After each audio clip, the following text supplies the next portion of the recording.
Hello, welcome. I hope you're well. So, before we start, please like, share, and subscribe. I do appreciate you. So, that means that you won't miss any of my videos when you subscribe. Right, I wanted to talk about what's your non negotiable? What are those things that you have to do every day that you cannot do without, or you can't allow to let, let it slip? For me, my non-negotiable is living with intention. I must have my 3 drinks. Is it 3 or 4? On an empty stomach.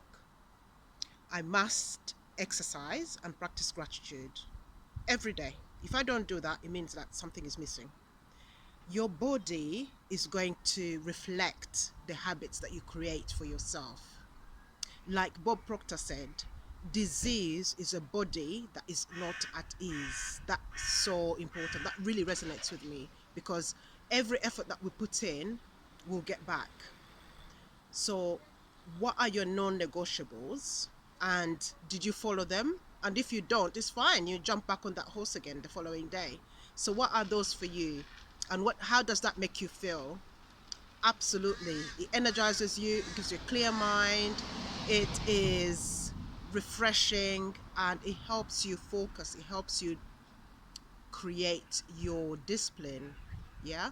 So if you're not disciplined, it's like a ship going without direction. So it's really important that you have a plan of what it is that you need to focus on and what is going to support you, and your body is the system that's going to support you.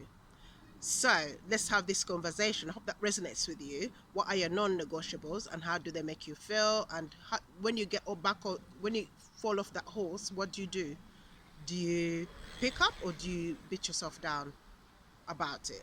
Let's have this conversation. Thank you very much for watching. Bye for now.